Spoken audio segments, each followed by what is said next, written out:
Hi, I'm student clinician Olivia. Today we're going to be taking x-rays of the hip, the femur, the pelvis. This is week 8 video. I would start by putting my patient in a gown, so proper gowning procedure, making sure that their earrings are out, any metal on their body that could interfere. I'm going to change the cassette before or after each film is taken. Don't breathe, don't move is going to be our breathing instructions. For the cassette sizing, I'm going to be using 8x10 for all of these except for the femur. And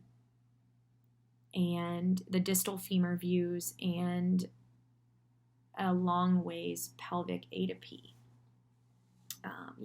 So that is cassette sizing. Let's get started. I'm going to work from the bottom up. So starting with the pelvic inlet and outlet. I was thinking of getting on the ground, but probably not necessary. So for the pelvic inlet and outlet, I'm going to have my patient laying on a table facing up. I'm going to have the beam, the x-ray beam, angled at a 45-degree angle towards the end of their foot, so caudally, for the inlet view. So if we're going head to toe, 45-degree angle with the beam, that's going to be the inlet view. For the outlet view, it's going to be coming cephalad. For women, for men, it's 20 to 35 degrees, and it's 10 degrees more for women, so 30 to 45 degrees for females. And we're going to be doing the central ray 2 inches below the pubic symphysis or the greater trochanter. So here's our greater trochanter. We're going to go 2 inches below that, so we're going to be right here.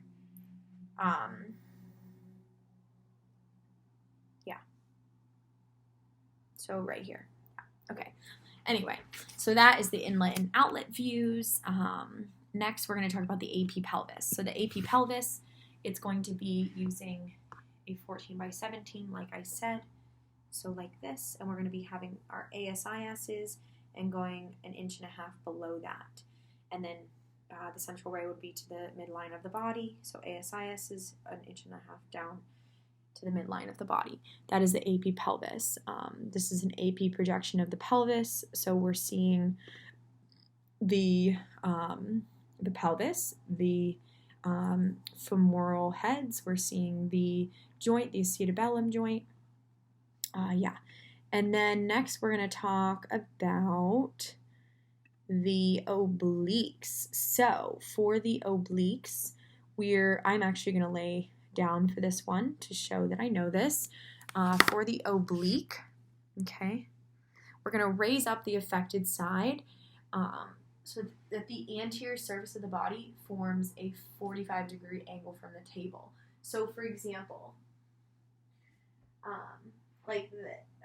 actually we could put them on a wedge. So like right here, it's kind of hard to do this, but so the body would be at a 45-degree angle and then our beam would be here,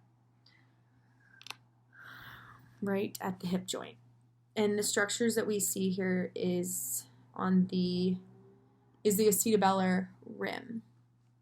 Okay, and the last one that we're going to do is, I have it written down because I'm blanking at the moment. OP, outlet, inlet. Oh, we already did that. Okay, so we're going to talk about the 2 views of the hip. So first and foremost, let's talk about the lateral, and then we'll do the AP. So for the lateral hip, we call this the frog leg view. Okay, so we're going to be like this. The patient can be laying down to do this or standing. By the way, forgetting my marker, but I'm going to do the right side. So you can have them going like this and abducting their thigh out. So terrible balance. And then we would be coming to the greater trochanter, dropping down right. So there's a line between, oh my goodness, the ASIS, the pubic symphysis, and then dropping below that. So the central ray would be about right here. So that is a lateral hip. So like I said, the central ray is a line between the ASIS, the pubic symphysis. So between that and then dropping 1.5 inches below that.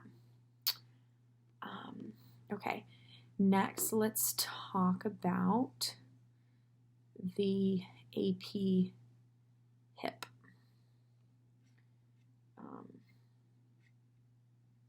So the AP hip, we're going to be, so same thing as the AP pelvis, position-wise, so P or A to P. And the central ray is going to be from the greater trochanter and the ASIS. So here's the ASIS.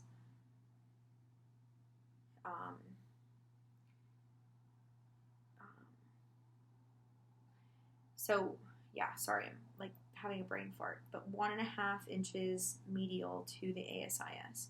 So about right here is where we're going to be for this view. Something important to note though is we want to internally rotate their legs 15 to 20 degrees to open that femoral neck. So yeah, so the central ray is going to be about right here for the A to P hip. Okay, next we're going to talk about the distal femur views. So we have a lateral and an A to P femur. Is that what I have? Let me look. Yes. Okay, so for this one, we're going to be standing. We're going to be looking at the distal part of the femur. So we're going to be 2 inches below the knee joint. And what we also want is for our knee to be rotated just a little bit, so 5 degrees. So I would have my right marker here. My knee is rotated 5 degrees, and we're going to be collimating to the distal end. This is a 14 by 17, by the way, but 2 inches below the knee. So like right here, and the central ray would be about right here, okay?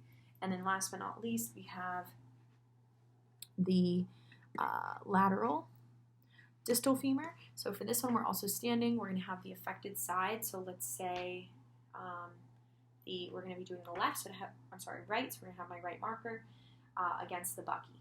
We're also going to stick this leg out like this. So this leg would be up against the bucky. Okay. For the lateral distal femur, we're going to, same thing as the A to P, that the lower border is going to be 2 inches below the knee. So we want to capture this knee joint. And then the central ray would be to the center of the field. So our bucky here, image all the way 2 inches below the knee, central ray to the center of the field.